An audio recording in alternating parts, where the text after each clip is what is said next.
O que vamos falar hoje sobre embriologia sexual e diferenciação sexual nos mamíferos, tá? De uma forma geral.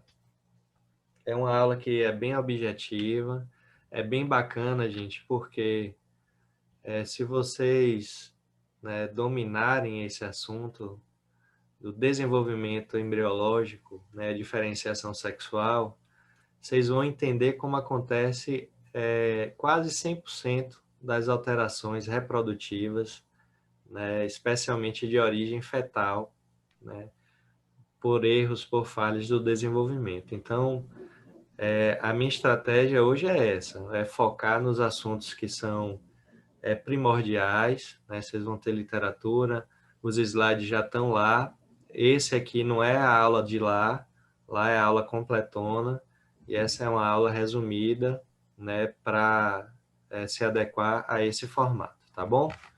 Liguem os microfones na hora que vocês quiserem, podem interromper, podem perguntar, que não tem nenhum tipo de incômodo em relação a isso, tá bom?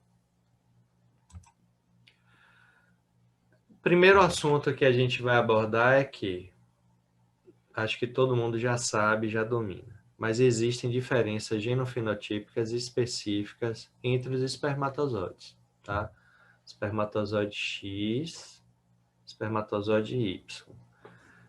O X, né, detentor do cromossomo X, ele é responsável pela produção, né, de um embrião fêmea, de uma mulher ou de um animal sexo feminino.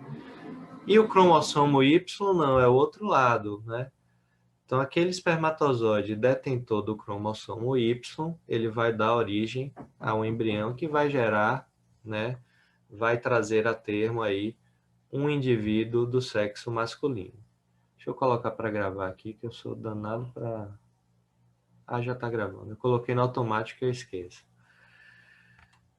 Então, assim, quem é que determina o sexo? Sempre vai ser o macho, porque a fêmea sempre vai ser X. Então, o embrião ele vai ser XX ou XY, a depender, né, da participação do espermatozoide, se é um espermatozoide X ou Y, e aí tem a formação do sexo, ou seja, o macho é sempre o responsável pela determinação sexual, tá?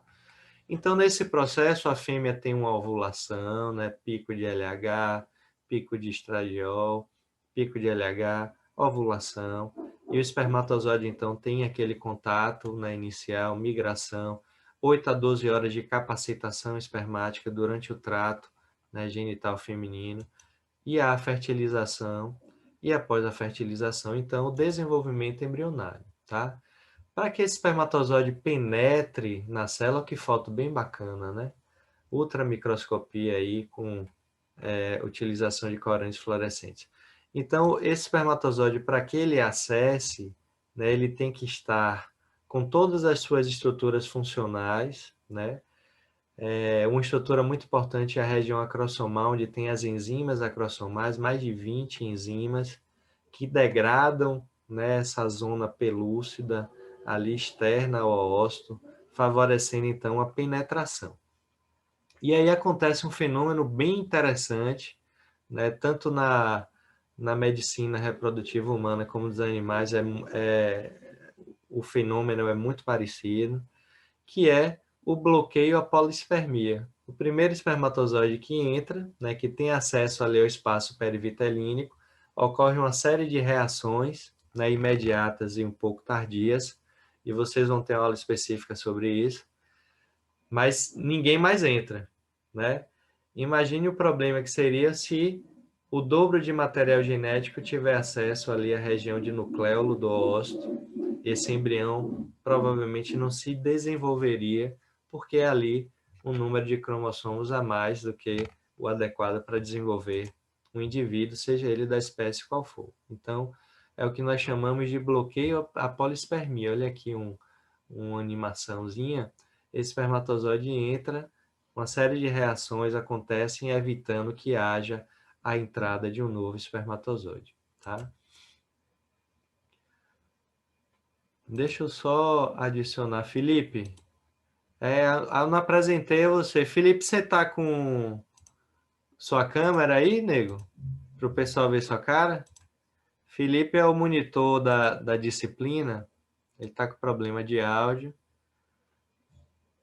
Mas, Felipe, depois eu queria que você colocasse seus contatos e pedisse a Ariel para lhe adicionar no grupo também do WhatsApp, viu? Você tá com áudio, filho? Se não tiver, escreve no chat aí, pelo menos. Ele tava com problema no equipamento dele. Tá, beleza. Quando você entrar, dê um alô aí, viu? Que a gente faz uma apresentação. Que link é, o Yara, que você quer? Ah, o link do grupo do WhatsApp. Beleza, vamos lá então.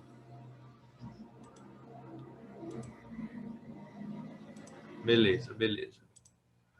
Vamos tocando então. E aí vocês estão vendo aí o desenvolvimento embrionário. É mais ou menos assim que acontece, né?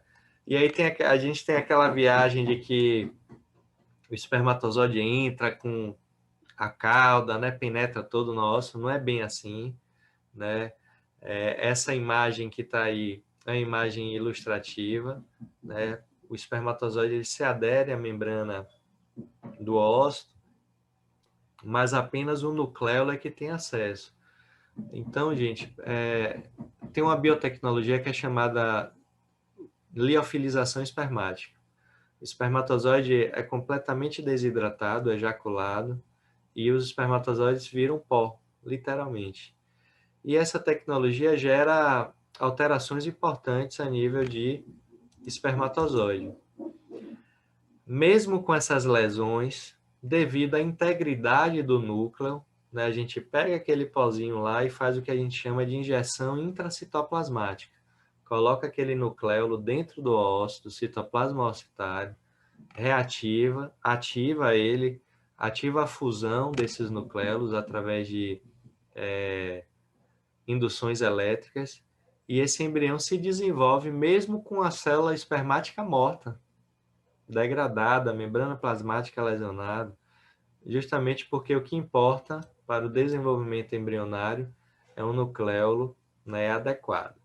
Então, a biotecnologia proporciona isso também, certo? Então, a fusão dos nucleolos, desenvolvimento embrionário, e esse embrião, então, vai desenvolvendo. Lá, não sei se alguém já fez estágio em fazenda, já viu um embrião, na disciplina de fêmea, o professor Marcos mostra lá, mas esses embriões vão se dividindo em 2 células, 4 células, 8, se multiplicam, até se formar uma mórula compacta, em que o número de células são incontáveis, tá? E depois, na sequência, né, um blastocisto, né, que é um embrião, geralmente de dia 7, né, de dia 6 a 8, a depender da espécie, e ele é diferenciado, né, de acordo com as suas estruturas. Então, por exemplo, ele tem aqui um concentrado de células, e tem que é chamada de massa celular interna, e tem o que é chamado de blastocele, tá? Esse embrião ele é muito ativo do ponto de vista de transporte, né, de água e de íons. Então, há um acúmulo de água nessa região chamada blastocele, né? E do outro lado, a massa celular interna que vai dar origem a todas as estruturas, todos os sistemas e órgãos, né, do sistema de um indivíduo, tá? Eu lembrei aqui agora de uma coisa que a gente ouve muito falar na televisão, que é células embrionárias, tá? As células embrionárias, gente, que tem aquela capacidade totipotente de se desenvolver em qualquer tipo de estrutura ou órgão, né? Existe uma imagem que impactou muito o mundo, que é de um ratinho com a orelha nas costas, porque se implantou ali uma célula embrionária e se ativou ela para desenvolver, né, um aparelho auditivo. Então, são essas células aqui, ó, que têm esse poder, essa capacidade de se desenvolver No Brasil, não se tem autorização para utilizar ainda na medicina, apenas a nível experimental e de embriões congelados há algumas décadas, né? Ou seja, embriões que são descartados, o doador autoriza e eles são utilizados para pesquisa. Então, assim, o potencial é gigantesco, né, para, por exemplo, correção de alterações graves a nível de medula, né, alterações cardíacas importantes. Então, os estudos avançam muito nesse sentido.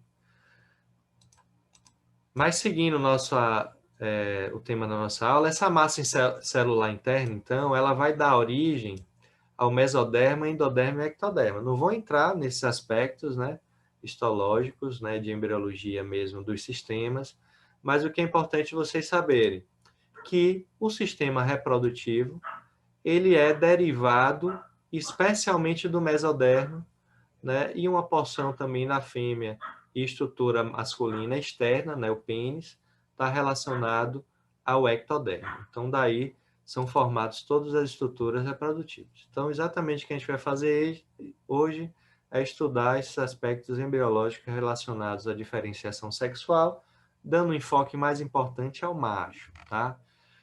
Se a gente pegar a estrutura testicular, e a gente vai ter um momento de fazer uma imersão no testículo, né? Dar uma explorada nessas estruturas. Hoje não é o nosso objetivo. Felipe, quem der acesso aí, quem pedir acesso, você autoriza, você está como co-administrador. E eu vou colocar o Gleb também, viu, Gleb? Me dê essa força se alguém chegar depois aí, tá? Vocês autorizam o acesso. Então, o testículo ele é uma máquina de produção hormônio e de células. Onde é que as células são produzidas? Nos túbulos seminíferos, né? E essas células precisam sair do testículo. Então, existe toda uma rede de túbulos que levam os espermatozoides produzidos no ambiente testicular até um ambiente epididimário e extra testicular, tá? Então, a gente tem aí essas estruturas, né, que são formadas pelos túbulos seminíferos, né, uma rede testicular, a rede testicular que leva, que é um ducto, né, são ductos únicos que levam, né, através dessa rede, os espermatozoides produzidos nos túbulos seminíferos, né, que são essas estruturas, aqui em formato de um triângulo, né, formato de pizza, e esses espermatozoides são liberados na área medial, que é como se fosse uma rede de elevadores. Imagine aí, você está numa estrutura circular e no centro são elevadores que vão levar essas células até os ductos eferentes e aí chega no ambiente epididimário e ejaculação. Então, esse é a estrutura, resumidamente, intratesticular. E aí eu falei a vocês que o espermatozoide X, ele é um espermatozoide, né, que vai gerar um embrião de fêmea. E o espermatozoide Y é um embrião de macho, porque sempre o espermatozoide é quem vai determinar o sexo. E aí eu falo a vocês, por que isso acontece? Já vou deixar aí a dica central da aula de hoje. Porque no cromossomo Y existe, né, um gene chamado de gene SRY. Esse gene vai favorecer a expressão do que chamamos de fator determinante testicular, TDF. Em inglês, inverte a sigla, TDF, fator determinante testicular. Então, se é um embrião XY, vai ter o gene SRY, que vai expressar o fator determinante testicular. Então, aquela gônada inicial, que era indeterminada, ela passa a se desenvolver em um testículo com todas as suas estruturas, tá? Olha que foto bem legal. Em cima é um desenho ó, esquemático de um embrião. O embrião, até determinada fase da vida, gente, ele é indiferenciado, não dá para saber se é macho ou se é fêmea. Se eu perguntar a vocês aqui, do lado esquerdo e do direito, qual é o embrião que é de um humano e qual é o embrião que é de uma pessoa? Chutem aí. Pode ser no chat, abre o microfone. O que é que vocês acham? O que é um embrião ovino e um embrião humano aí nessas imagens reais que estão aí para vocês.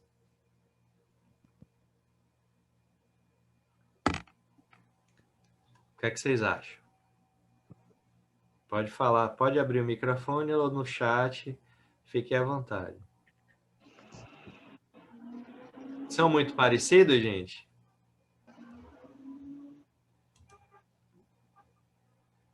São bem parecidos, né?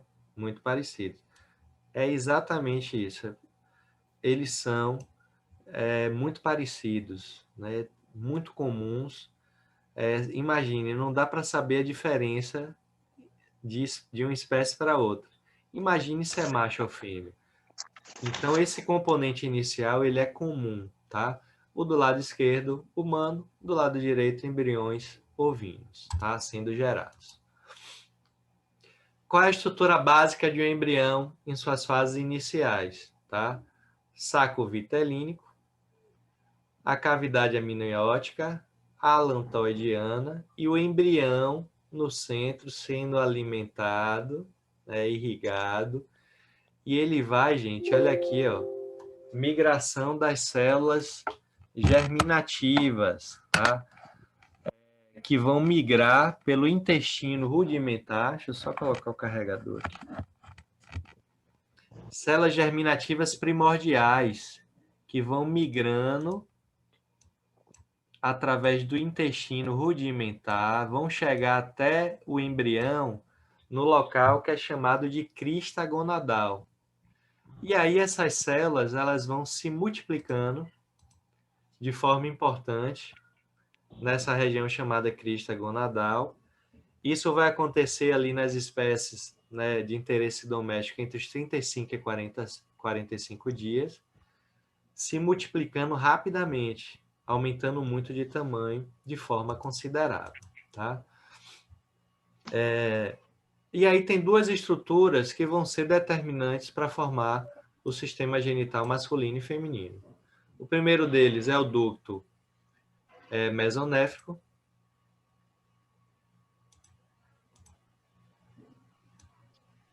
Ducto mesonéfrico ou ducto de Wolff, tá? E quando a gente fala Wolff, a gente sempre fala em homem.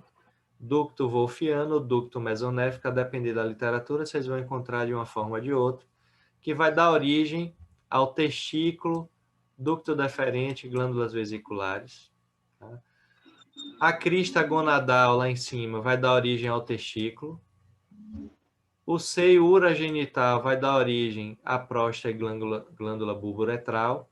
O pênis vai ser originado a partir do seio urogenital. Isso se for um macho. Se for uma fêmea, o ducto paramesonéfrico, que também está lá, independente de ser macho ou fêmea, nesse embrião rudimentar, indiferenciado sexualmente, o ducto paramesonéfrico, se for uma fêmea, vai se desenvolver. Se for um macho, ele vai atrofiar e o sistema genital masculino vai então se desenvolver, tá?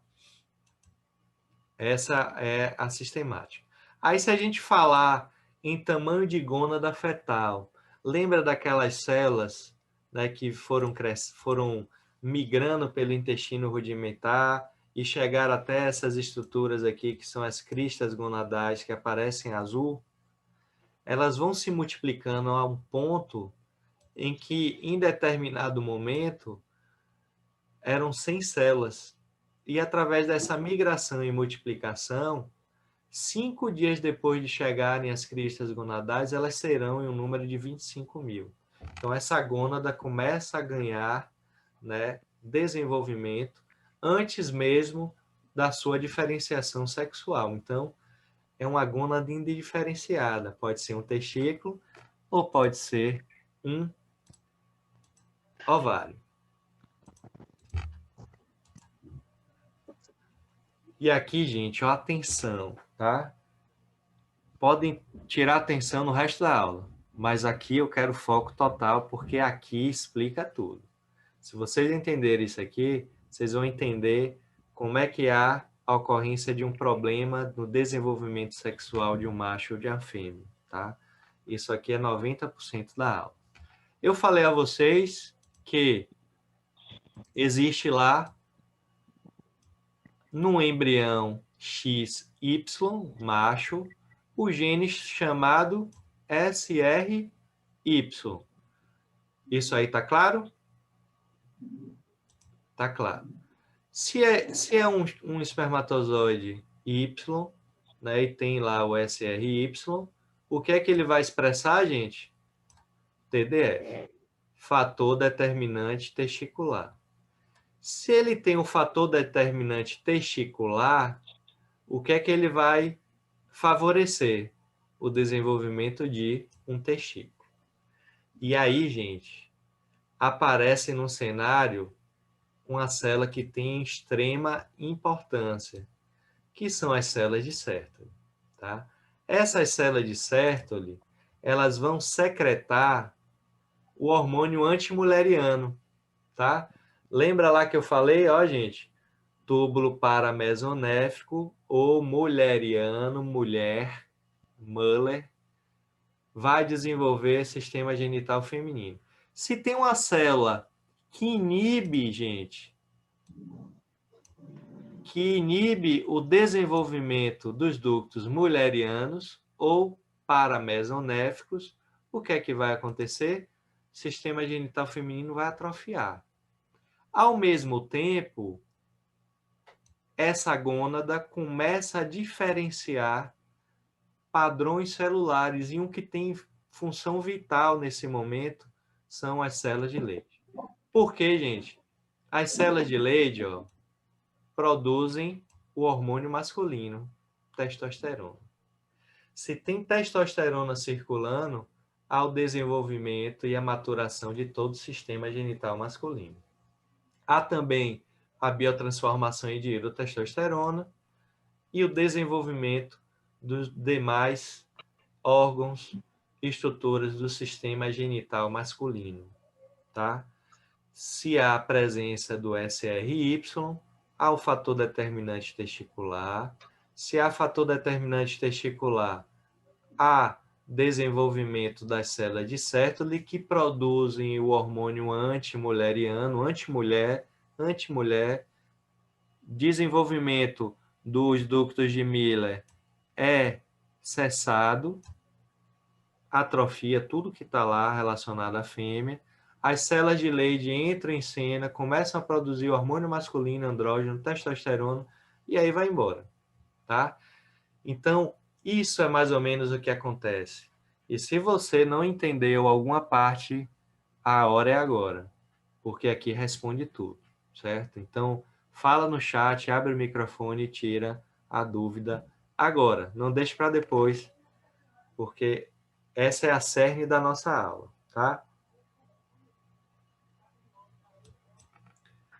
Se não é um macho, isso tudo vai embora, certo? Não existe SRY, não existe fator determinante testicular. O que é que vai acontecer, gente? A ausência de fator determinante testicular, né? O desenvolvimento do ovário vai acontecer. No ovário tem célula de Sertoli? Não tem célula de Sertoli. Não vai ter hormônio antimuleriano, ou seja, ductos paramesonéficos, ductos mullerianos vão se desenvolver. E aí, as estruturas femininas, né, do sistema genital feminino vão se desenvolver de forma importante, certo? Essa é a grande chave, por exemplo, da formação dos intersexos, tá? Dos intersexos. Vou dar só um exemplo. E aí vocês vão falar comigo no chat, eu abro o microfone. Yasmin, se uma fêmea, um embrião XX, tiver uma translocação e esse SRY estiver no embrião de fêmea, o que é que vai acontecer? Rapaz, professor, pode ser que ele venha desenvolver sistema reprodutor masculino? Exatamente. Porque vai ser uma fêmea que vai inibir desenvolvimento de ductos paramesonéficos, favorecendo o desenvolvimento do sistema genital masculino. Solian, se esse embrião de fêmea tiver, por exemplo, uma fêmea tiver gestante e fizermos administração de testosterona, hormônio masculino, nessa fase aqui, ó, de diferenciação sexual, o que é que vai acontecer com esse embrião, com esse feto de fêmea? Ela vai. Tá me ouvindo? Ouvindo perfeitamente. Pronto. No caso, vai começar a ter produção do Sertoli. No caso, vai ocorrer o contrário da outra situação. Vai ter desenvolvimento. Perfeito. Não precisa nem ter certo ali. Sabe por quê? Essa fase aqui embaixo, ó, testosterona. Isso aqui não acontece porque o ovário não vai ter, né? A gônada inicial não vai ter. Então, só essa aplicação já seria o necessário? Já seria suficiente. Caramba! Então, você pode induzir, gente, masculinização. Obviamente que não tem muita lógica se aplicar testosterona, né? Mas sabe o que é que acontece? Muito comum, e não é pouco, Felipe pode estar aí, vai dizer que eu estou falando a verdade, porque se também não disser, eu já corto logo a monitoria dele. Acontece muito de chegar gato, macho, submetido a contraceptivo, porque o cara não sabe se é macho ou fêmea, e aí toma-lhe contraceptivo e aí desenvolve hiperplasia mamária, um gatinho macho, por administração de hormônio feminino, né? Geralmente os contraceptivos são progesterona, associado ou não a estrógeno. Então, o inverso vai que pode acontecer por algum motivo. Eu estou colocando vocês para pensarem, tá? Então, é exatamente isso. Então, o raciocínio, né, para todas as alterações do sistema genital estão relacionados a isso, tá?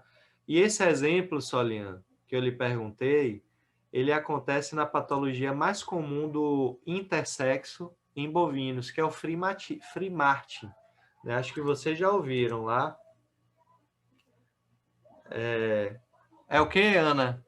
Pessoal, meu microfone está aberto. Me enrolou todo aqui. Não, ninguém ouviu nada, não. Tá tudo de boa aqui, relaxa. E aí o Freemart a gente já vai ver o que acontece já já. Né? O freemartismo que acontece em 98%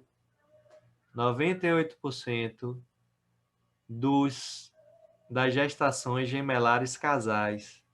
Então, lembra daquele momento que nascem dois, em que o produtor pode ficar feliz porque nasceram dois, uma vaca?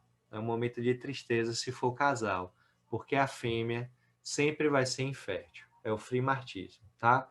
Ana, você queria falar? Ana Rafaela? Você queria falar?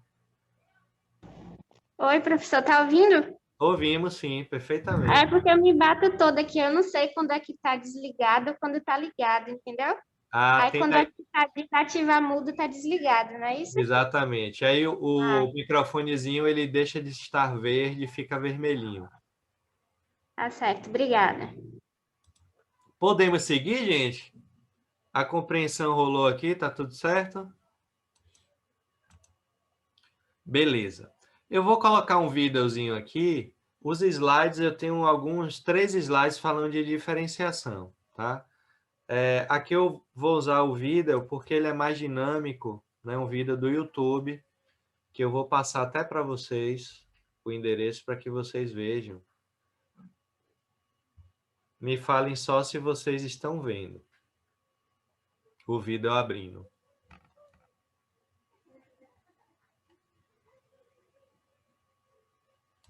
O vídeo está abrindo para vocês? Não, professor. Deixa eu só perguntar, só responder aqui a Gleb. Poderia ser usado a administração de testosterona para sexagem em espécies outras como a equina? Sexagem, eu estou entendendo que você, para direcionar o sexo de um indivíduo, né? E isso é Ah, porque o que eu vejo, né, que eu tenho conhecimento, que é mais comum a sexagem em espermatozoides em bovinos, né? Em equinos, eu acho, não sei se é a tecnologia, mas é mais difícil. Se a testosterona poderia ser usada da mesma forma que é feita para o mesmo fim, né, da sexagem entendi. de espermatozoides. Boa pergunta. Gleb, é o seguinte, a gente pode usar a estratégia de sexar o espermatozoide. Então, esse espermatozoide ele já vai ser X ou Y. Se for X, fêmea, se for Y. Existe a tecnologia para equino também. Só que no Brasil não é feita de forma comercial, pela técnica tradicional, porque não se tem volume, igual bovino. Então, por exemplo, uma fazenda de leite. O que é que acontece com o macho numa fazenda de leite, que não tem nem macho, é tudo 100% inseminação? Não há interesse algum nesse indivíduo, certo? Então, em equinos, apesar de há um interesse, do ponto de vista comercial, separar um equipamento que custa aí $500.000, tá? Que está fazendo sexagem de milhões de doses de sêmen bovino, onde o interesse é muito maior, isso não é feito comercial. Tecnologia existe nascimento de sêmen sexado em equino, mas não é feito comercialmente no Brasil. Por que a administração não funcionaria? Porque essa determinação sexual ela é genética. Então, já existe lá XY, já existe um fator determinante testicular ou não, né? Então, já há uma predisposição da formação das estruturas reprodutivas, ou macho e fêmea. Então, se a gente vem numa fêmea e dá testosterona, a gente vai induzir a formação, maturação, desenvolvimento de sistema genital masculino em uma fêmea, formando aí, contribuindo para uma formação iatrogênica de um intersexo, com diferentes níveis de alteração, certo? Então, esse é o grande problema, né, da administração de droga, né, hormonal para indução sexual. Não é uma forma adequada. Deixa eu compartilhar o vídeo então com vocês. Se não ficou claro, você me chame aí. Vamos lá pro slide, tá? Me falem só quando aparecer. Pode ser no chat aí, se apareceu para vocês. Quando aparecer a página do YouTube, eu dou um play. Apareceu a página. Então vamos lá. Aquela imagem lá do embrião que vocês viram, tá? Com todas as suas estruturas.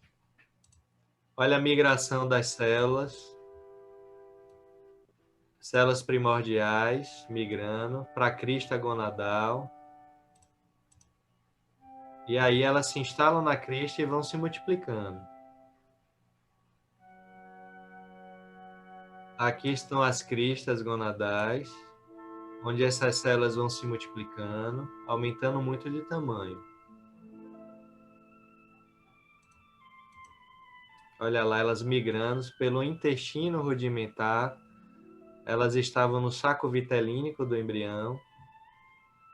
Esqueçam essas datas que aparecem aí na espécie humana. Apareceram ali as estruturas do ducto mesonéfico e o paramesonéfico. Se for um macho, desenvolve mesonéfico.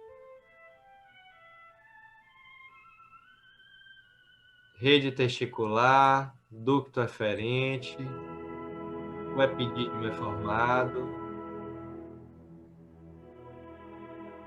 Os padrões celulares, olha quem está aqui presente, bem importante, células de Sertoli. E aí os ductos, ó gente, mesonéficos vão invadindo o ambiente que está sendo formado testicular e vão dar origem aos ductos eferentes, que são as estruturas que levam os espermatozoides do testículo para o ambiente extratesticular. É formado o epidídimo, ducto deferente, E assim a gente tem a formação do sistema genital, né, masculino de uma forma geral, certo? Aí é o sistema feminino, que eu não vou entrar no mérito, mas eu vou compartilhar o videozinho com vocês. Já está lá no Classroom, inclusive.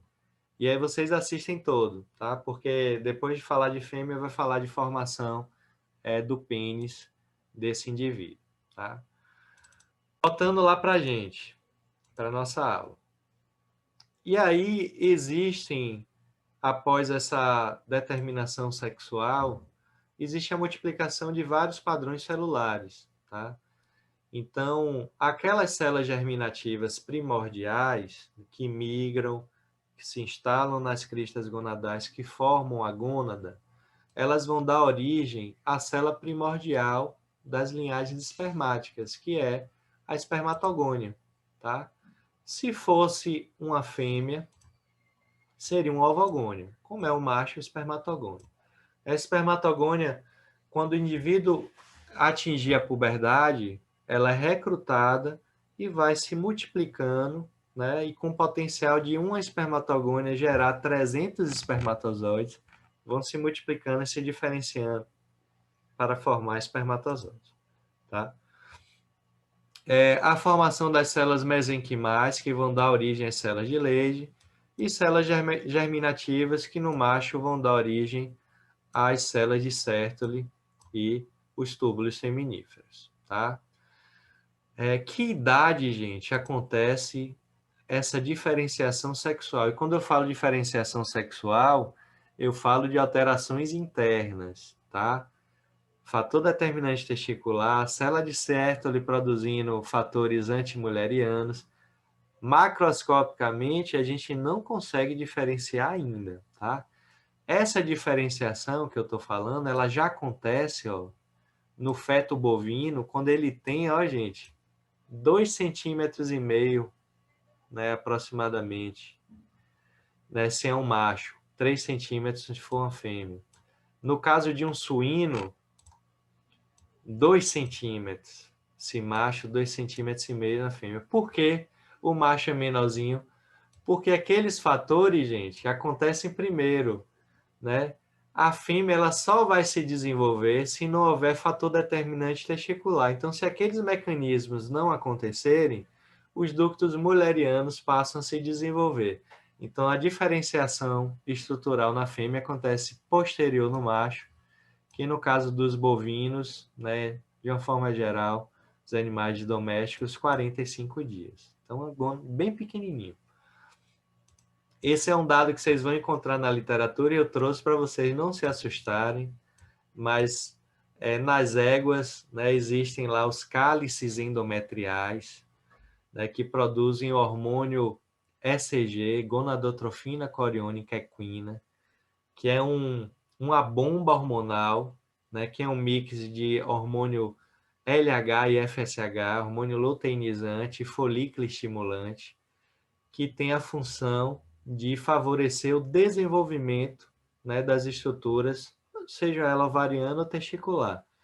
Então, como há um pico dos cálices endometriais, né, de produção desse hormônio, a partir dos 250 dias aproximadamente de gestação, nessa idade, a gônada, testículo ou ovário do feto é maior do que a da mãe, porque ele está sendo hiperestimulado, né, pelos cálices endometriais, pelo hormônio ECG, certo? Olha aqui essas imagens, tá? Olha isso aqui, gente, olha, bem pequenininho. O que é que a gente já tem aqui? Essa é aquela imagem ampliada, é o embrião. Um embriãozinho lá, né? Olha a régua marcando, aproximadamente 2 centímetros, 2 centímetros de alguma coisa. O processo de diferenciação sexual está acontecendo ali.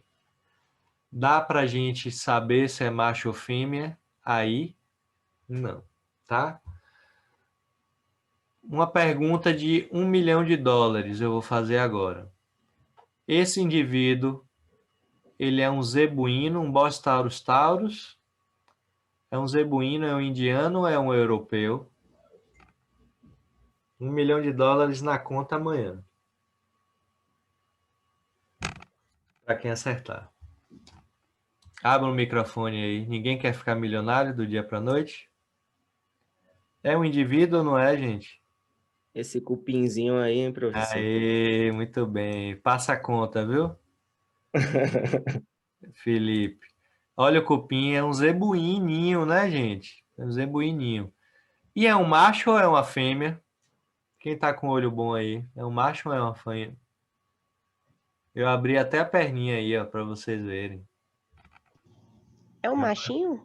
É um machinho. O processo vaginal aqui, ó. Processo vaginal que vai dar origem ao escroto sendo formado, tá?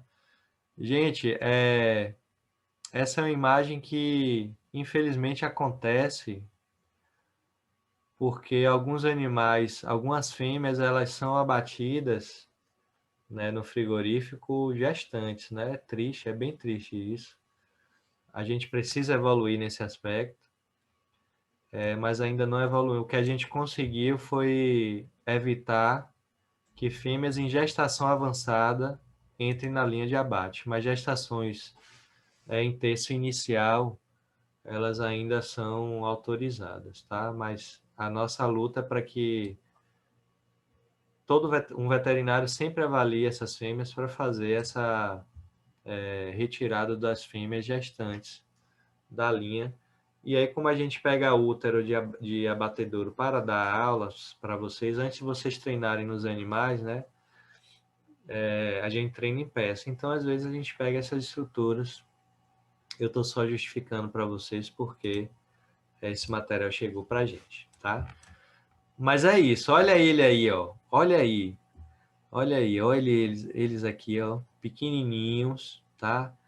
Não dá para ver muito bem o que é, a depender da determinada fase da gestação. Entretanto, a depender da fase, eu consigo, por ultrassom, fazer. E é justamente isso aqui que eu estou fazendo. Ó. De 55 dias a 90 dias, em ruminantes, a gente consegue ir lá no ultrassom. E aí eu quero que vocês imaginem, tentem visualizar aqui. Ó. Vocês estão vendo esses 4 pontinhos brancos? Membros anteriores e aqui membros posteriores, certo? Esses 4 pontinhos brancos aqui são os membros. O que é que tem, né, na região medial? O cordão umbilical. Então, o cordão umbilical a gente consegue ver a sua inserção, certo? E aí tem uma estrutura que se forma próximo à inserção do cordão umbilical, que é chamado de tubérculo genital, certo? O tubérculo genital, gente, é o que vai dar origem ao pênis no macho ou ao clitóris na fêmea. E esse tubérculo genital, que está sendo visualizado aqui e aqui, ele é hiperecogênico, é branquinho, tá? Então, se vocês lembrarem da topografia do pênis de um macho e da vagina de uma fêmea, vocês vão lembrar que, se for uma fêmea, o clitóris vai estar entre os membros anteriores. Se for um macho, esse tubérculo genital vai estar próximo à inserção do cordão umbilical, mais medial. Se for fêmea, entre os membros posteriores. Se for macho, próximo à base da inserção do cordão umbilical. E aí a gente consegue sexar se é um macho ou se é uma fêmea. Isso é interessante, gente? Comercialmente, isso acontece? O que é que vocês acham? Ana Rafaela, o que é que você acha, Ana? Você consegue ver alguma prática comercial, de interesse comercial para que isso aconteça? Professor, Eu nunca ouvi falar, não, até o momento. É, né? Ana Carolina, Stephanie, vocês acham que poderia ser interessante em algum aspecto? Sexar. Veja só, a gente não vai mudar sexo. Já está lá, então a gente não vai mudar. Só quer saber se é macho ou se é fêmea. Tá me ouvindo aqui, professor? Ouvimos, Stephanie. Pronto, eu acho que talvez seria interessante na parte de, por exemplo, vacas leiteiras, né? Que eles podem já saber se vai nascer um macho ou uma fêmea, para saber se vai usar ou não na produção. Exatamente. É uma, né? É uma das coisas. Existe também uma... Em equino se faz isso, né? Em equino a técnica é diferente. Lembra daquela fase em que o ovário ou o testículo está bem grandão? Sim. Em equino, a acurácia é maior se eu sexar olhando a gônada, para saber se é testículo ou ovário. Mas essa técnica aqui, precoce, em bovinos, ela é muito utilizada pelo aspecto que Stephanie falou, em gado leiteiro, apesar de em gado leiteiro, né, usar quase que 100% de semissexado, de fêmea. Então, já se sabe que 90% dos nascimentos em semissexado vão ser fêmea. Mas existe uma supervalorização de fêmeas. Quando a fêmea é estourada, ela é muito boa, né? Uma vaca com a genética extraordinária. Se ela estiver prende fêmea, ela vale muito mais. Então, há uma valorização maior de fêmeas prende fêmea. Então, existe um mercado, né? E a gente tem lá dois grandes especialistas em sexagem, o professor Marcos Vinícius e o professor Chalub. Existe uma demanda comercial desse serviço. Vai ter um leilão. Aí o cara chama o veterinário vai lá e faz a sexagem. E aí no catálogo do leilão vai lá: vaca que vai prende embrião de macho, que vai prende embrião fêmea. Aí você já dá uma valorizada, entendeu? Então existe um nicho comercial. Em equino, então, é uma coisa fantástica. A fêmea, ela é muito mais valorizada também pela possibilidade de multiplicação genética, e o macho sempre é uma dúvida. Lembra da importância do macho? Então, o macho não basta ter apenas a genética, ele tem que mostrar, né? Produzir. Então, espera-se o macho se desenvolver, ter os filhos, para então atestar, ó, esse macho é bom. Já a fêmea, só em ter a genética, ela já se torna aí uma multiplicadora de embriões, de FIV, etc. Mas é isso. Certinho? Então, atentem aí, quem gosta de ultrassom, esse é um nicho que existe aí, bem bacana, para o médico veterinário.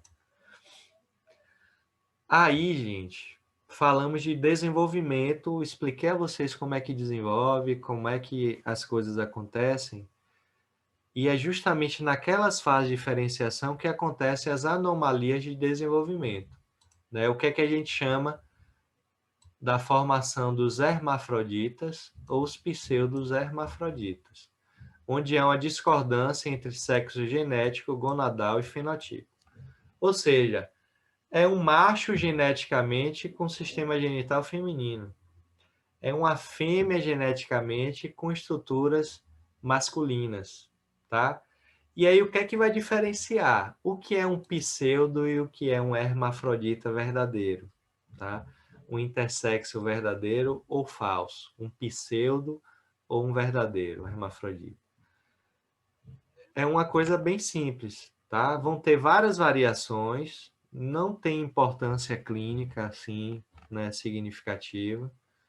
Primeiro é que ele sempre vai ter algum problema reprodutivo, então ele não vai ser utilizado na reprodução.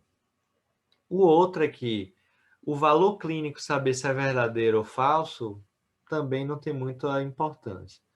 Mas como é que se sabe se é um verdadeiro ou falso? O verdadeiro, ele tem uma estrutura única, pode ter uma estrutura única com tecido ovariano e testicular. Ou pode ter testículo e ovário. Então, ele pode ter só um ovo ou testes, que é essa estrutura que tem tecido testicular e ovário, ovo testes, macho e fêmea, gônada única. Pode ter ovário de um lado, testículo do outro. pode ter 2 ovários de um lado, um testículo do outro, pode ter 2 ovários e 2 testículos, tá? Ou seja, tem que ter testículo e ovário. Seja ele em uma gônada única, chamada ovoteste, seja ele, né, em gônadas separadas. Isso aí ficou claro? Hermafrodita verdadeiro. Então, como é que eu diagnostico? Só com histopatológico. No olho eu não vou fazer, tá? Posso até sugerir, tá? Diagnóstico presuntivo, mas não posso fechar diagnóstico apenas no olho. Histopatológico, viu lá tecido testicular, tecido ovariano, é um verdadeiro. E aí acontecem várias possibilidades, tá? E aí eu vou citar as mais importantes para vocês que serão aí nossos futuros médicos veterinários e que é uma casuística bem importante na rotina, né, de animais de produção ou não, especialmente em bovinos. Primeira delas, anastomose dos vasos coriônicos. Falei a vocês da tristeza quando há o nascimento em bovinos de gêmeos e gêmeos quando é um macho e uma fêmea. Por quê, gente? Nos bovinos, a formação, né, da anastomose dos vasos coriônicos. Então, a placenta se comunica, né, entre os fetos e esta anastomose, essa ligação dos vasos coriônicos entre macho e fêmea faz com que aquela testosterona, lembra lá? Fator determinante testicular, célula de Sertoli, célula de Leydig desenvolve e produz testosterona. Essa testosterona vai entrando no circuito ali da fêmea, induzindo a masculinização. Então, essa fêmea, casal, gemelar casal, ela em 99% dos casos, ela vai ser um intersexo, tá? Um intersexo, um frimarte, né? Um frimartismo sempre vai estar presente. Raríssimas situações, não vai acontecer. Então, é mais de 99% se a gestação é gemelar casal.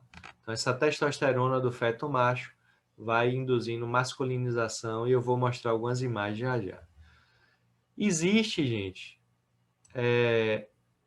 o macho, que geneticamente ele é um XY, ele tem o gene SRY, ele tem célula de Sertoli, só que essa célula de Sertoli, ela falha na produção do MIS. O que é o MIS? Substância inibidora mulleriana. Se há inibição de Muller, o que é que vai acontecer? Ductos mullerianos desenvolvendo sistema genital feminino.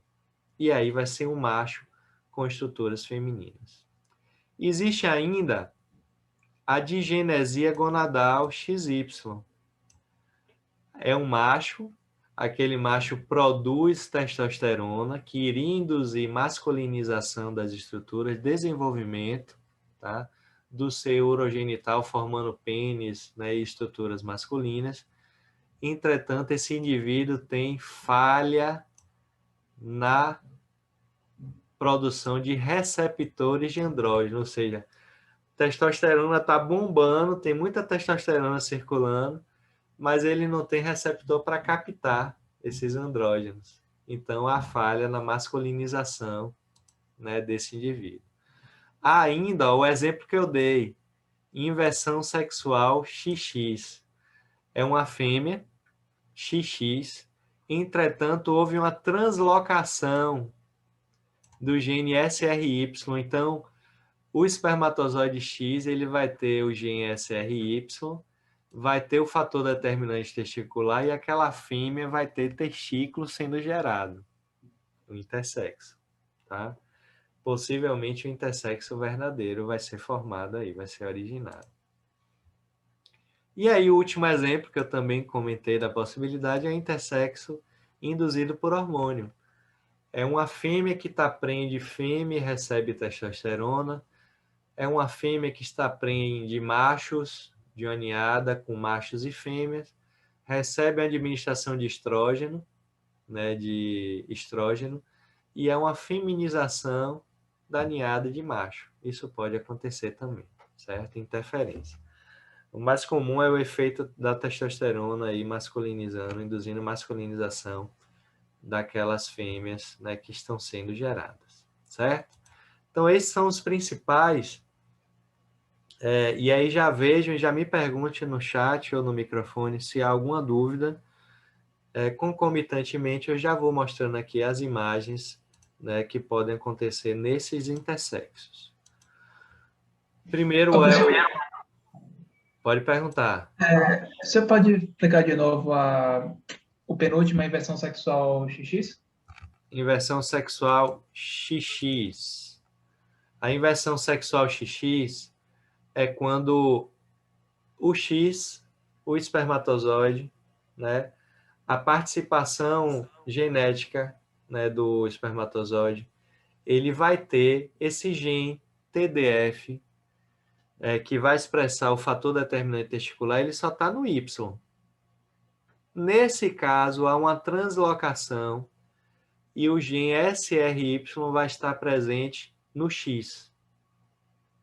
Então, vai ser um X que vai expressar fator determinante testicular, gerando testículo. Então, é uma fêmea XX com testículo, com fator determinante testicular, com formação de testículo, e aí com todas as suas consequências. Se há testículo, há andrógeno, há desenvolvimento de estruturas masculinas, então vai ser um indivíduo intersexo, fêmea, com fenótipo masculino, possivelmente. Entendeu? Melhorou agora? Entendi. Valeu, professor. Valeu, querido. Olha aí, gente, ó. Gestação, gemelar, casal com anastomose dos vasos coriônicos. Gestação, gemelar, casal com anastomose dos vasos coriônicos. Macho, fêmea, anastomose dos vasos coriônicos placentários, testosterona vai interferindo na fêmea, induzindo masculinização de um indivíduo sexualmente, geneticamente do sexo feminino, certo? Ocorrência do frimartismo, muito comum na propriedade, e os produtores, eles não se atentam e desconhecem. Sabe que a fêmea é, como eles falam, maninha, não reproduz, né? Tem um pescoço grosso, né? Característica de macho, engordam até com mais facilidade. Existe esse conceito, né? Que pode acontecer isso, então essas fêmeas, mas não reproduzem. E a justificativa é essa, da interferência do hormônio masculino na vida fetal, induzindo o intersexo. Olha lá de novo, ó, novamente, machinho, testosterona, placenta, anastomose dos vasos coriônicos pela fusão placentária, e essa fêmea, então, ela vai ter uma interferência, né, no desenvolvimento sexual, das estruturas sexuais. E aí, quais são os achados, né? É uma fêmea que é muito comum ter o que chamamos de clitoromegalia, né? Hiperdesenvolvimento clitoriano, pelos pubianos em quantidade grande, né? É muito comum ser identificado em uma fêmea frimarte. E aí vários achados podem ser encontrados, aqueles são os mais comuns, mas é uma fêmea que você pode examinar e ela tem vagina em fundo de saco, ou seja, não tem a continuidade. Pode ser uma fêmea com útero unicórnio, que o outro lado não desenvolve, né? Há possibilidade de frimarte ou não, depender das alterações e dos processos etiológicos envolvidos naquela cascata lá de desenvolvimento, diferenciação sexual, malformações diversas, como essa imagem aqui da direita, que é uma fêmea aí com dupla cérvix, né? Onde houve uma alteração do desenvolvimento dos ductos mullerianos, né? Uma falha reprodutiva. A agenesia, má formação de ovário e fímbrias aqui numa porca, né? Numa suína, também intersexo. Ginecomastia, que é o desenvolvimento de glândulas mamárias em macho, isso acontece nos homens também. É muito comum nos pseudohermafroditas. Aqui eu vou abrir um parêntese, né? Nos caprinos, a ginecomastia pode acontecer nos machos sem a relação com intersexualidade, então presença de desenvolvimento de glândula mamária, especialmente em raças leiteiras, como a raça Sana e anglo-nubiano, são comuns, Toggenburg, são comuns, inclusive esses machos eles são aceitos para fins de registro, não tem relação com intersexualidade, né? Pela característica genética de alta produção, isso é considerado, esses animais são mantidos na reprodução, inclusive, tá? Esses indivíduos tendem a ter um crescimento e remissão em diferentes períodos e ciclos da vida, não comprometendo a reprodução. Entretanto, é um achado comum em intersexo, especialmente em intersexo caprino mocho, tá? A intersexualidade em caprinos está relacionada à característica moxa. Então, aquele achado nem o caprino mocho, macho, não é interessante, porque esse indivíduo ele pode estar carreando também, associado ao gene mocho, a característica de intersexualidade, pseudohermafroditismo. Então, não selecionar e não utilizar caprino mocho na reprodução, certo? Isso hoje já é sabido e dominado. Vai depender do grau genético, né? Se ele é um filho de um macho e de uma fêmea portando o gene mocho, né? Até 50% desses produtos, né? De 25% a 50% desses produtos pode ter comprometimento reprodutivo e ser um intersexo. Então, macho, caprino, mocho, descarta da reprodução, não utilizar. Aqui, diferentes achados, né? Era uma fêmea, olha os úteros, cornos uterinos, mas era uma frimarte, influência da testosterona do irmão, com formação de glândulas vesiculares, ou seja, genética de fêmea, estrutura de fêmea sendo formada concomitantemente na estrutura masculina aí sendo gerada. E aqui, ó, por histopatológico, foi confirmado de que a estrutura presente aqui num caprino hermafrodita verdadeiro era ovoteste. Tinha tecido testicular e ovariano presente, tá? E aqui um caprino pseudo-hermafrodita, né? Gene de mocho, com a presença de hipospadia. A hipospadia é a abertura do canal uretral, a uretra fica exposta, tá? Muito comum em intersexo dos pseudos hermafroditas, seja ele qual espécie for, em caprino é bem comum e a gente tem um achado, inclusive tem um bodinho lá em Entre Rios, na fazenda, né? Intersexo, um caprino, intersexo com hipospadia, que é essa abertura, a exposição da uretra para o ambiente extracorpóreo, tá? Professor, pode perguntar, querido. Teve um caso de um bulldoguinho lá também no setor. Recente. Foi ano passado, meio recente. Exatamente. E cães acontece também, gente. Aí o que é feito? É feito um fechamento com a uretrostomia. Abre-se tipo uma vagina.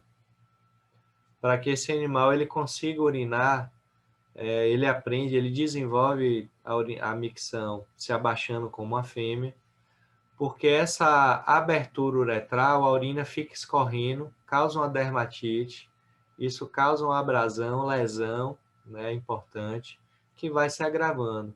Então, assim, não restaura a reprodução desse indivíduo, porque ele é um intersexo, mas você dá a condição de vida desse indivíduo, especialmente se for um cãozinho, né?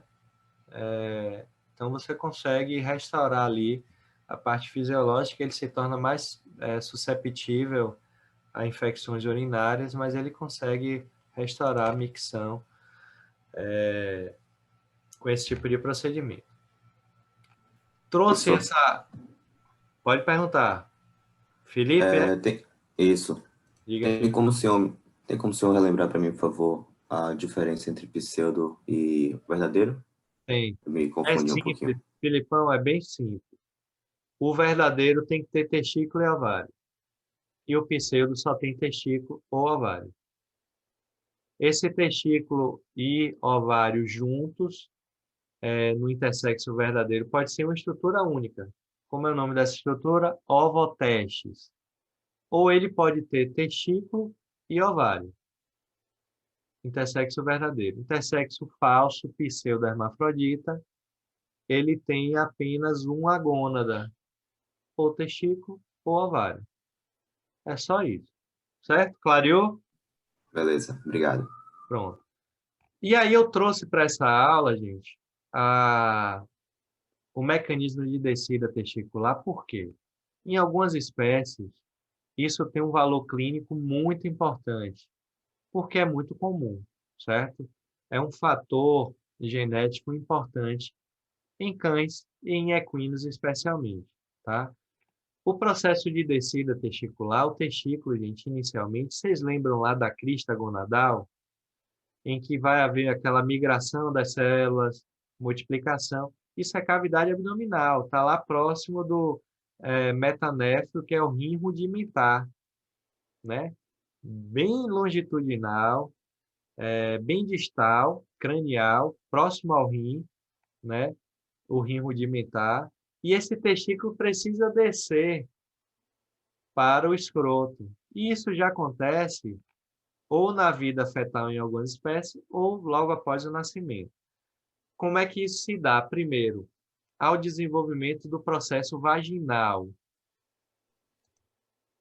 que é uma derivação da pele que vai formar o escroto. Essa é a primeira coisa. Depois entra em cena uma estrutura que é bem importante, que é o gubernáculo, que é uma estrutura, né, que fica aderida à parte ventral do testículo. Esse gubernáculo, ele está ligado ao processo vaginal. Então, a tendência é que esse gubernáculo ele vai se desenvolvendo, crescendo, e ele, pelo seu crescimento, ele vai tracionando, puxando o testículo para dentro do processo vaginal, que vai dar origem ao escroto, certo? Esse é o mecanismo inicial.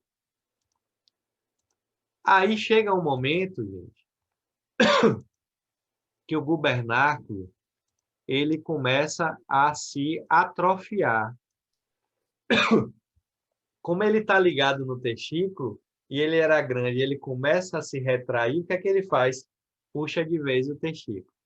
E aí o testículo entra no escroto de vez. Mas para que ele entre, o que é que precisa ter? Ligamentos adequados, canal inguinal interno e externo, com abertura para passagem. Então, qualquer tipo de alteração a nível de gubernáculo, canal inguinal interno e externo, ligamentos, pode favorecer a não descida. E aí o indivíduo se torna um criptorquida, né, com testículo ou no subcutâneo ou abdômen, que é mais comum. E aí, potencialmente, esse testículo tem 5 vezes mais chance de desenvolver um tumor testicular, que ele fica a altas temperaturas no abdômen, e nessas altas temperaturas há uma propensão maior em se desenvolver um tumor testicular, certo? Então, o gubernáculo ele se atrofia, fica no rudimento, prendendo o testículo ventral, região ventral do testículo, ao escroto, tá? Na castração a gente faz essa incisão, não tem irrigação, é tecido conjuntivo mesmo, baixa irrigação, mas o processo do testículo se dá isso. E outra informação importante, a migração testicular para o escroto é testosterona dependente. Então, alguns indivíduos, né, especialmente cães, cuja a descida testicular pode se dar lá até a puberdade, 6 meses, 5 meses, tem animal que não tem testículo na bolsa e o dono fica preocupado. Enquanto não fechar o canal inguinal, né, a nível de... Vixe Maria, eu fiz assim, lembrei desse negócio do símbolo, dessa maluquice aí de White Power, rapaz. Cada coisa que aparece, né, a gente vai achando que a sociedade, que as pessoas vão melhorando e vem à tona essas coisas absurdas, né, de supremacismo racial, meu Deus do céu. Então peço desculpa até por, sem querer, esse símbolo acabou de aparecer aí. As coisas absurdas. Então, até me desconcentrei, ó, por causa desse povo maluco. O que é que eu estava falando? Me ajuda aí. Me ajuda aí no chat. Você estava falando da ciência do testículo, que enquanto não fechar o canal inguinal, aí você fez o símbolo e lembrou. Então. Pronto, lembrei. Sabe por quê, gente? Porque você que vai ser clínico de pequenos, alguns criadores já sabem disso e vão pedir para você fazer tratamento hormonal. E ele é bem eficiente. Se eu fizer um HCG, uma testosterona, por que HCG? HCG é LH. O LH induz célula de Leydig produz testosterona. Então, eu vou favorecer, se o problema da descida for hormonal, o testículo vai descer. Só que o que é que a gente pondera? Pode haver um fator genético relacionado à baixa produção de testosterona. Tá? Então, em vida fetal ou na puberdade. Então, a gente sempre coloca isso e pondera que pode haver um fator genético envolvido. Então, o fator genético em reprodutor está fora. Então, cuidado com isso, tá? Agora, se o fator da não descida for canal inguinal, então não tem o que fazer, né? A gente não vai fazer cirurgia, etc. Nada disso, porque existe um fator genético associado na má formação estrutural. Entendido isso aí? Então, isso é muito importante, um valor clínico muito importante para algumas espécies, especialmente cão e garanhão. Quando é que esse testículo vai saber? Quando é que você vai saber como veterinário, estou preocupado, não desceu ainda, é um reprodutor. Esse testículo ele vai descer ainda na vida fetal em bovinos, caprinos e ovinos, ou seja, já nasce com testículo. No último quarto de vida fetal no suíno, também já nasce com testículo.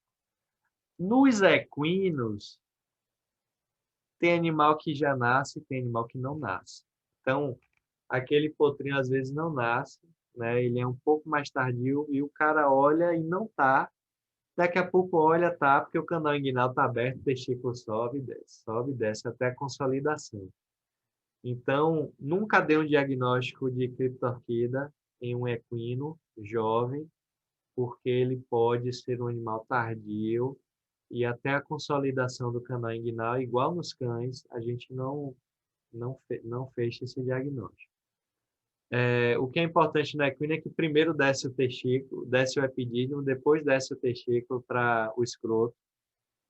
E esse ligamento fica estendido, epidídimo, testículo, ligamento, até a hora do nascimento. Então, o testículo vem depois a rebote. Professor, pode perguntar.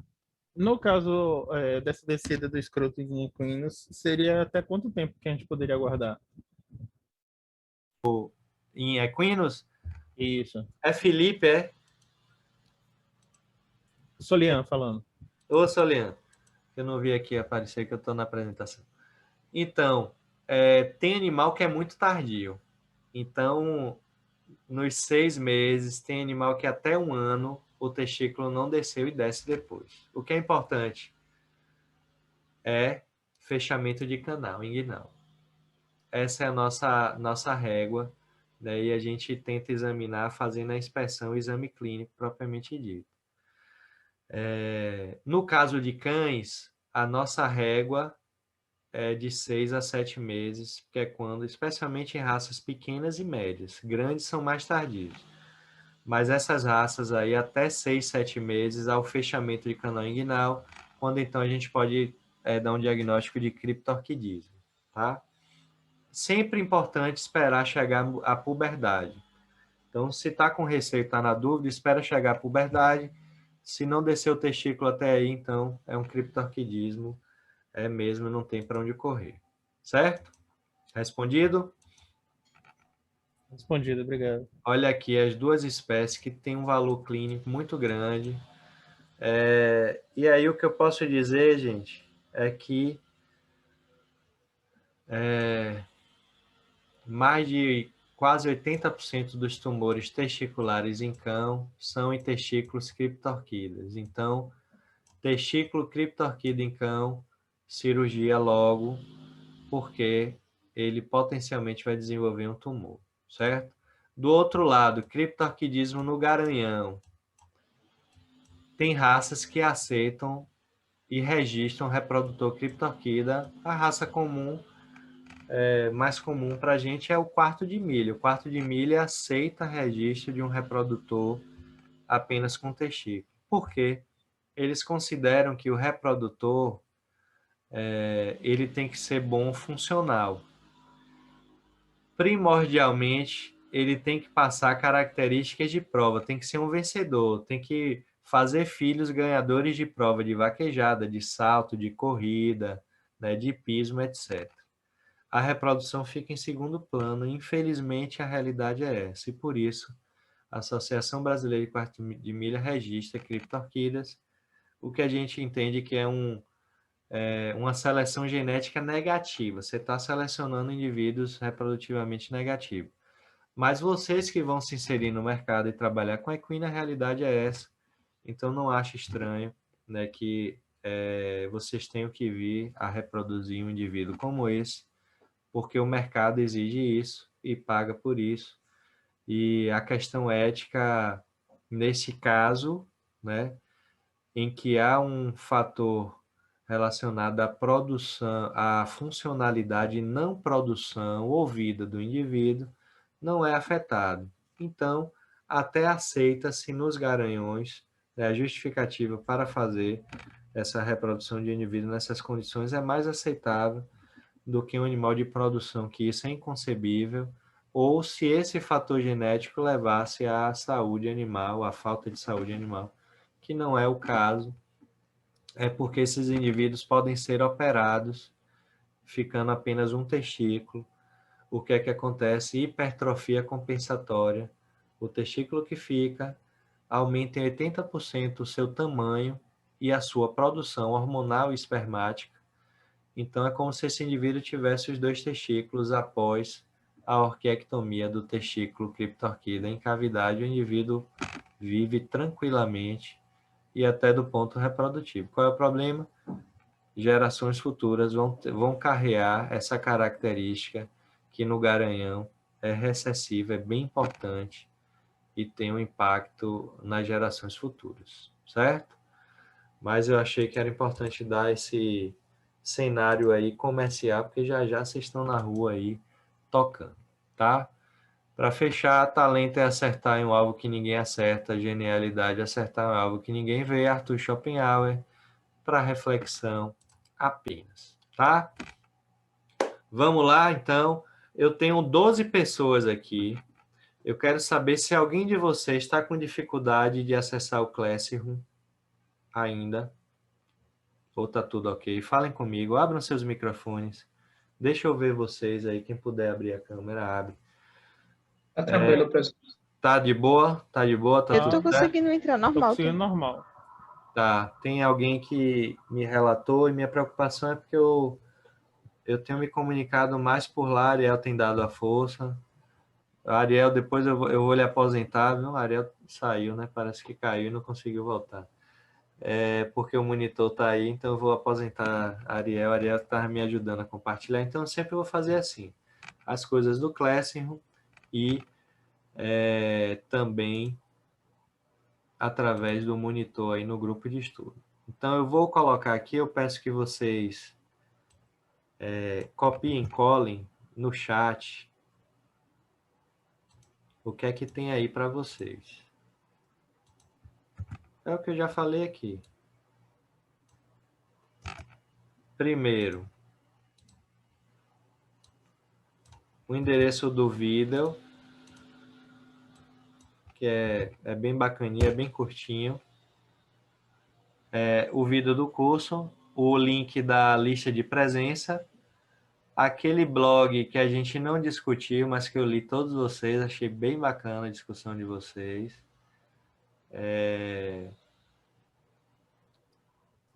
As estratégias que vocês pensaram, né, em relação à identificação dos persistentes, o PI, que deve ser retirado porque ele não desenvolve a doença e fica propagando, né? Não é aquele indivíduo que fica doente, que adoece, né? Ele fica liberando ali cargas, né, virais, contaminando, reproduzindo, impactando na produção e produtividade. Então, a associação da vacinação reprodutiva, né, para essa doença que está lá, que é a BVD, é extremamente importante, porque você consegue não curar os animais, mas você aumenta a imunidade, baixando a carga viral, favorecendo que esses animais não desenvolvam a doença, não abortem. A estratégia é essa. Identificando os animais, né, persistentes e eliminando, tá? O que é mais de link que eu ia colocar? Beleza. Isso aqui, ó, como a gente tem alguns minutinhos, eu sugiro a vocês que vão lá agora e façam, tá? Primeira coisa, vão na lista e colocam o pezinho lá, certo? Porque eu não vou ficar controlando isso. Então já coloquem um pezinho lá de vocês, quem está presente. E o segundo é um formulário que também já está no Classroom, é esse link aí que vai abrir, né, que eu coloquei no chat, que é assim, gente, uma preocupação nossa é que vocês tenham uma visão comercial, tá? Eu falei a vocês que eu estou focando inicialmente na parte de produção, eu vou entrar nos pets no Silvestre, mas estou focando na produção e é importante que vocês, como generalistas, todos desenvolvam essa mentalidade comercial, que vocês vão precisar ganhar dinheiro, vão viver da profissão, né? Espero que todos. Então é importante que vocês desenvolvam essa mentalidade, esse pensamento. Então esse formulário, justamente, ele trabalha um pouco disso, tá? Deixa eu só ver se eu abro ele aqui para a gente olhar juntos.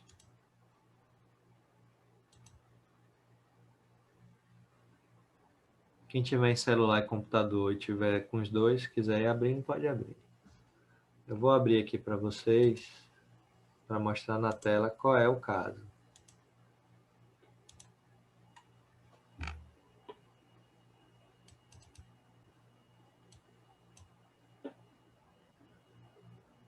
Abriu aí sobre a importância do exame andrológico para vocês? Abriu, professor. Pronto. Então é um formulário que vocês vão responder. Mas é uma possibilidade complementar ao blog que vocês responderam. Então, qual é a situação? Um produtor adquiriu 50 reprodutores para uma estação de monta. O médico veterinário que foi avaliar, fez o exame hidrológico, verificou que 20% desses animais tinham problema reprodutivo. Então, quanto é 20% de 50? X. Caso eles ficassem na propriedade, ou seja, caso você, médico veterinário, não estivesse lá para salvar a vida desse produtor, o que é que aconteceria? Sendo que cada reprodutor está com 30 fêmeas, ou seja, 20% de 50, X. Cada reprodutor desses vai estar com 30 fêmeas. Qual é o impacto de fêmeas? Certo? Quantas fêmeas não reproduziriam, visto que nessa propriedade a taxa de nascimento é de 80%. Aí vem as perguntas. Quantos bezerros a menos nasceriam nessa fazenda? Pergunta B. Qual o prejuízo bruto estimado ao produtor? Aí eu quero que vocês procurem aí, ó, vão no Google, existem algumas plataformas que dão cotação da arroba, tá? Imaginando que esse bezerro vai ser vendido, né, com 8 a 10 meses, às 6 arrobas, qual é o impacto financeiro para esse produtor? Número de bezerros nascidos a menos, vezes arroba, vocês vão ter um valor global que vocês vão se assustar com o impacto, e esse susto que a gente tem que aprender a dar ao produtor para que ele veja a importância do nosso trabalho. Estou falando aqui de produção, vai chegar o momento em que a gente vai falar também lá dos pets, certo? E peço a vocês que sugiram a recomendação. O que é que vocês diriam ao produtor nesse caso, na próxima vez em que ele fosse comprar, certo? Então, são perguntas rapidinhas. A gente tem um tempinho, se vocês quiserem, estão liberados para ir fazer, mas semana que vem a gente vai discutir esse caso, ou na abertura ou no fechamento da aula, possivelmente a gente abra a aula falando dele, certinho? Beleza? Eu já coloquei lá com valor, porque se a gente achar interessante, já viram a avaliação, tá? Então, joguem duro, pesquisem, usem essa mentalização da parte comercial para tudo que vocês pretendem trabalhar também, porque a gente precisa viver da nossa profissão. Beleza, gente? Alguma questão para a gente fechar? Professor? Diga. Está com algum problema na lista de presença que ela não está carregando as células para a gente poder editar. Eu não estou conseguindo editar, uma outra menina também falou aqui que não conseguiu.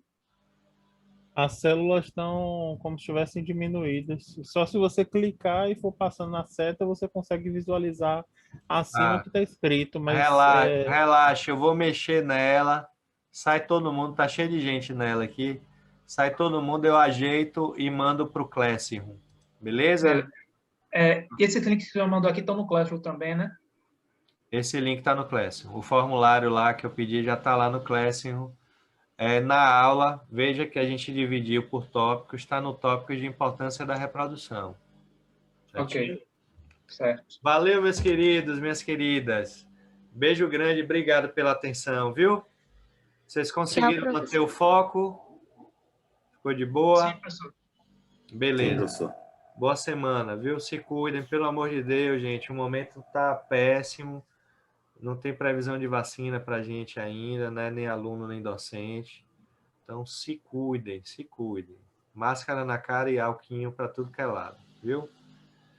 Quem precisar de alguma coisa, eu tô lá no hospital todo dia de manhã, exceto terça-feira, quinta-feira o dia todo e sexta até meio-dia, viu?